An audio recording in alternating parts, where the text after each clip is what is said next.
Hey, it's me, Jimmy D, and welcome to this episode of Nights on Skype. We're doing a Doctor Who review. I know I kind of fell off during the series, but this episode really deserved one. Uh, No, you didn't just fall off the series. Like the series kept going. You stumbled off and just decided to lay there in the road for a little bit, well, I stumbled on reviews because thinking they would just come back. I would watch the episode, but it'd be on Sunday, and I felt like I was past the point of doing a review for it. Um, but this one kind of deserved one. It was the end of this three-parter with the monks, and it was kind of like an alternate history, but not really. Um, It's Doctor Who. yeah, Did how many in Doctor Who's 50-plus-year run? How many times have they altered history? not much. Hell, how many times has since the series has come back in 2008 have they altered history? I think it was like the Master, Yeah, and but then they changed it back, of course. yeah. So it's the Doctor. Yeah, but it was a really good episode. It was interesting. It was fascinating. Okay, spoiler transition. I haven't seen any of this season. Yeah, Like, I saw half of the first episode and I was like, I gotta go. And I just never really came back. You yeah. know? I've watched it all, so this kind of ended the Doctor being blind. He was blind for 4 episodes, or three and a half, which is an interesting twist. Um, there was, but the monks here with basically they implanted memories of them basically being throughout history, because uh, Bill gave consent, which made her brain transport the memories and these statues just transported to all humankind. One person got 10 years labor in a labor camp for having a box of comic books. Um, so I guess we would be in a labor camp for a whole long, basically our whole lives. Yeah, basically. I don't know. It's very Doctor Who referencing sort of trying to make a statement while not trying to make a statement. Hmm. You know?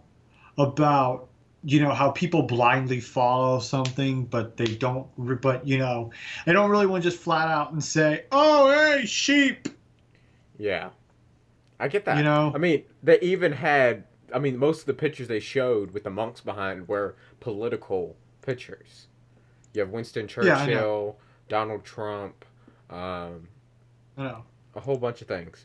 So, It's like it's Doctor Who's trying to say a message but not trying to say a message at the same well, time. it was also you know a very kind of, Sci-fi thing. yeah, it was a sci-fi episode. I mean, you had these zombie monks looking bitches, versus Which, I'm sorry, every time they entered a room, it looked like that, your old grandparents enter the room, like, you disrupt the Wi-Fi password. yeah, it did. Like something from like the Jedi Council. You have failed, Mister Doctor. What's that dude who is like a hologram, sits in that giant chair in Force Awakens? Um, Oh yeah, it kind of looked like one of those, like a giant. Andy Serkins. Yeah. Um, but overall, it was a good episode. I enjoyed it. I honestly, I know Soul can't speak on this, but I honestly like this was a good one. I just don't think it was as good as episodes before this season. Well, here's the thing. You've seen clips of this season so far, Mhm.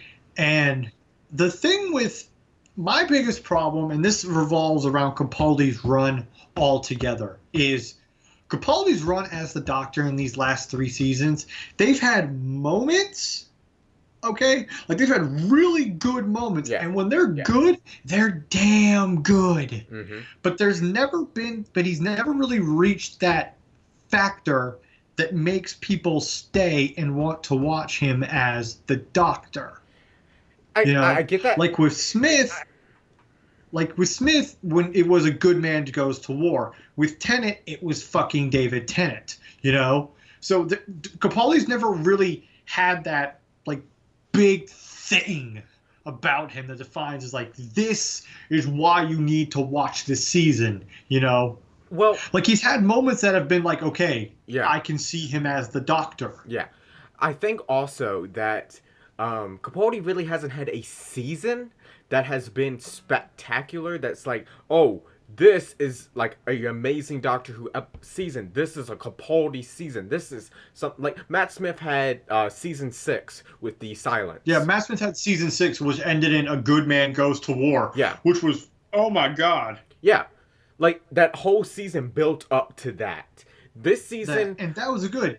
David Tennant was great because, although I didn't like the thing about Rose, is they kept hinting at and hinting at and hinting at until David Tennant had shit like they would bring back Davros. They brought back the Master. Yeah. You know? And I know the first season of Capaldi, the one with ends with Missy being... coming up with the Cybermen, all the dead people into Cybermen. Like, that built up to that. And that I feel like that's the closest thing he has to one of those type, Matt Smith and David Tennant type seasons. I know, like, that was good. Like, when Missy got revealed to be the Master, that was great. And then they even banked off of that as the first episode of the following season was Davros, which was great. And I thought, okay, if you can build up on that, holy shit, dude, you got something. But they never really hit that. And I love Clara, but she kind of took over after the Davros arc. Yeah, I know. It was like all about her again. And it's like we just had a whole half a season that was all about you with Matt Smith. Like, don't get me wrong. I don't hate Capaldi's run. No. I agree with Nash from Channel Awesome, to which there has never been a bad actor who has played the Doctor. Yeah. There's never been someone who I have hated and like, oh, I hate him being the Doctor. That's never happened. And I love Capaldi to death. He's one of my favorites as the Doctor. He's had some real, like I said, he's had really good moments. The Good Man Goes to War speech, the scene, the Davros speech. Yeah, and the Davros. Those are fucking the scene where he's riding a tank playing an electric guitar. And you can't say that's something the Doctor wouldn't do. During the Middle Ages too. Like, that's just spectacular.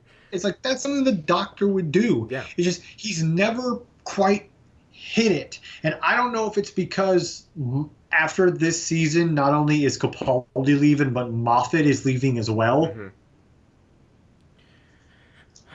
You know, I'm gonna be glad for a refresh. I'm gonna be glad. Not Doctor wise, but like storytelling wise. Season 11 is going to be very fascinating for me because it's going to be a double-edged sword. You're excited, but you're also worried. Yeah, you know, because Moffat has had it for so long. Moffat's had 3 Doctors to work on. He came in as a fanboy like David Tennant. You know. Yeah. Made Doctor Who to this global phenomenon that it is, while still working on something like Sherlock, which was fucking amazing. Yeah. You know? But, so, season 11 is going to be very interesting. Yeah, it is. But we'll probably do another one of these, Doctor Who things when it wraps up with Capaldi. But, yeah.